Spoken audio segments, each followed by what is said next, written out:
हाय दोस्तों, I am Durgesh Jaiswal. E learning with Durgesh Jaiswal में आप सभी का स्वागत है।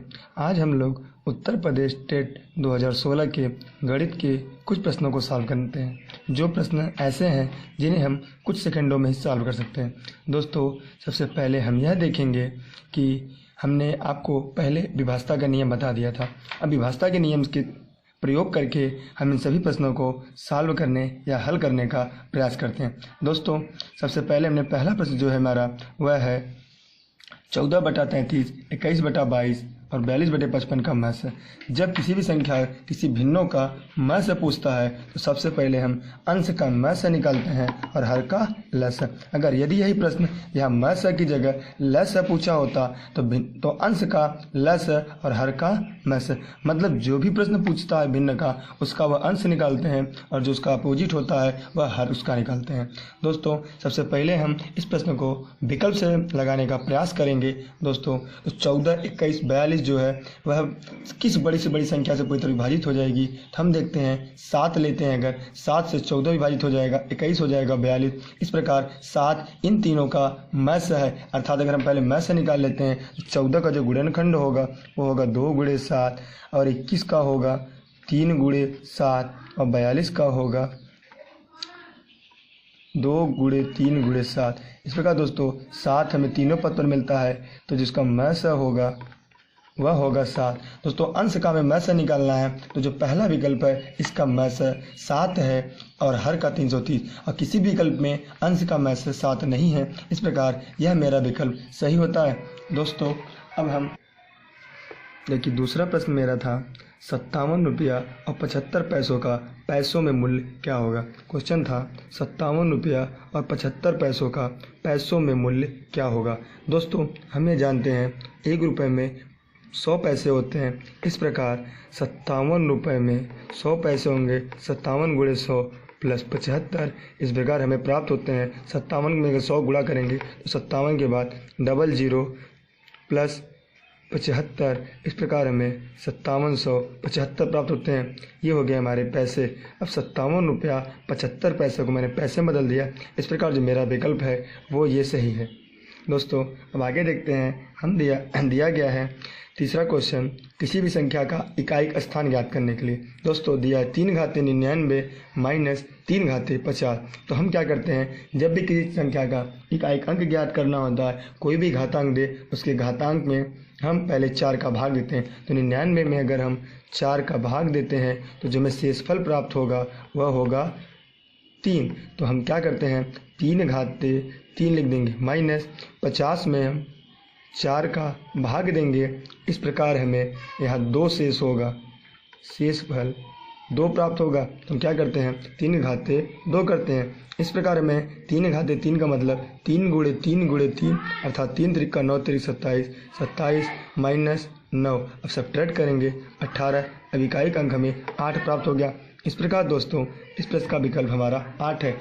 इस प्रकार दोस्तों यदि किसी भी संख्या का कोई भी घातांक दिया हो उसका इकाई अंक निकालने के लिए सबसे पहले हम क्या करते हैं, उसके घातांक में 4 का भाग देते हैं। जितनी भी शेष बचता है उसके इकाई अंक का घात लगा देते हैं। जैसे 3×99 में मैंने 4 का भाग दिया, हमें 3 शेष प्राप्त हुआ तो इकाई अंक 3×3 कर दिया। दूसरा में दोस्तों माइनस चिन्ह था, माइनस लगाया। फिर 3×50 में भी 4 का 50 में भाग दिया, हमें शेषफल 2 प्राप्त हुआ, 3×2 किया। अब 3 का क्यूब 27 होता है, 3 का स्क्वायर 9, 27 में से 9 गया 18। इस प्रकार इकाई अंक हमें 8 प्राप्त हो गया। अगर दोस्तों इकाई अंक 0 बचता, अगर ना भाग देने पर 0 बचता, उसके जगह पे दोस्तों हम क्या करते, वहाँ पे हम घातांक 4 लगाते हैं। चलिए आगे क्वेश्चन में बताते हैं। दोस्तों, अब देखते हैं अगला। वर्ष 2003 का प्रथम दिन बुधवार था। वर्ष 2005 का अंतिम दिन कौन सा रहा होगा। दोस्तों, हमें जानते हैं एक साधारण वर्ष में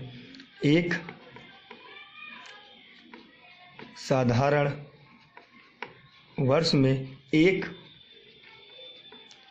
विषम दिन होता है।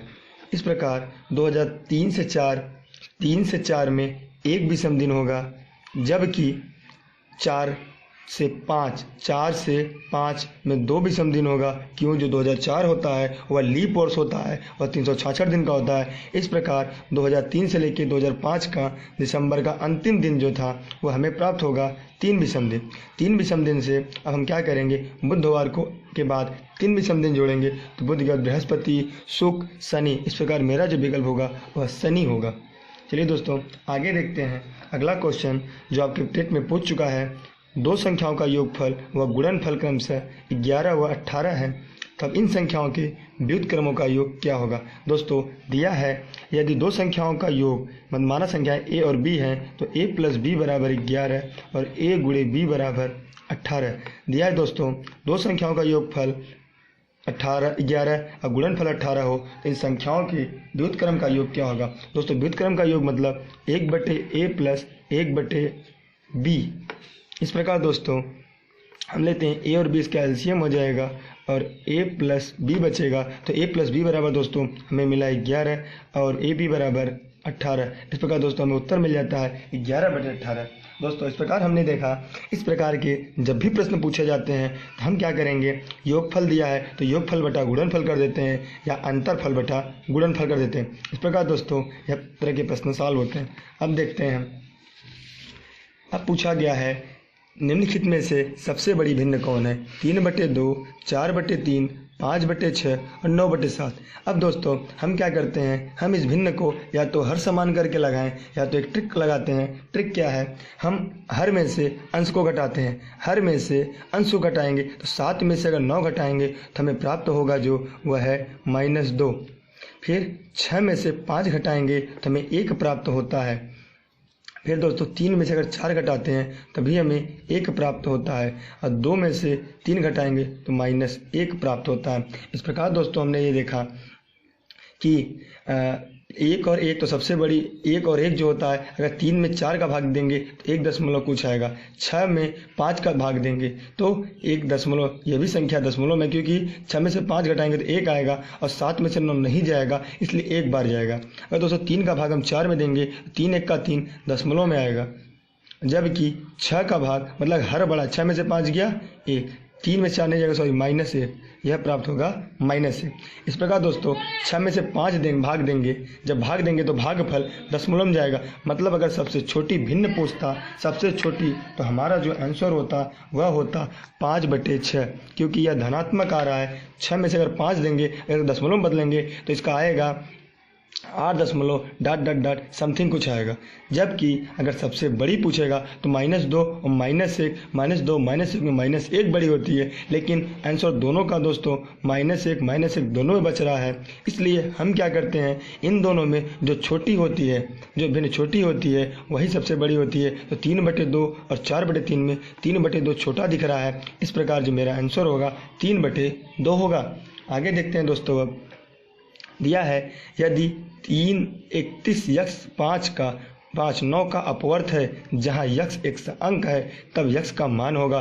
दोस्तों हम क्या करते हैं, 9 का अपवर्त होगा मतलब यह संख्या 9 से विभाजित हो जाएगी। दोस्तों मैंने विभाज्यता का नियम पहले ही वीडियो में आपको दे दिया है। उसमें दिया क्या था, हमने 3 1 यक्ष 5, अगर इसका योग करेंगे, अंकों का योग अगर 9 से डिवाइड हो जाती है तो संख्या भी 9 से पूरी तरह डिवाइड हो जाएगी। तो 3 1 4 और 5 9, मतलब इनका अंक 9 प्लस यक्ष आ रहा है। अगर इसके जगह पे 9 से डिवाइड करना है तब हमें यहाँ 9 जोड़ना पड़ेगा। 9 धन 9/9, अब ये हो जाएगा 18/9 डिवाइड हो जाएगा, अब आएगा 2। इस प्रकार दोस्तों मेरा विकल्प 9 सही है, क्योंकि 9 रखेंगे तभी जाके वह हमारा पूरी तरह कटेगा या विभाजित होगा। दोस्तों अगला क्वेश्चन है 1/3 का घाते -1 माइनस 1/4 का घाते -1 और पूरे घाते -1। अब हम लोग करते क्या है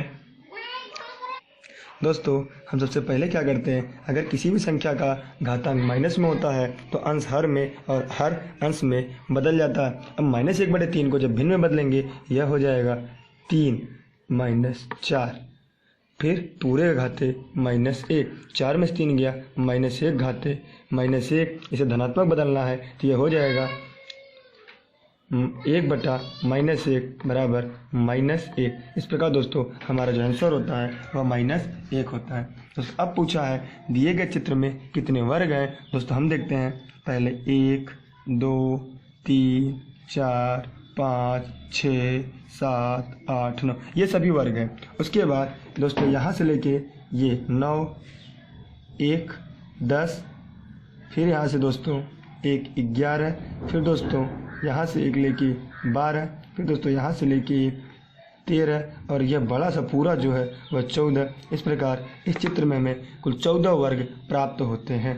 अब दिया दोस्तों विभाजनी का उपयोग किया जाता है। दोस्तों विभाजनी का जो उपयोग किया जाता है वह है रेखाखंड की लंबाई ज्ञात करने के लिए। विभाजनी का उपयोग रेखाखंड की लंबाई को ज्ञात करने के लिए इसका प्रयोग किया जाता है।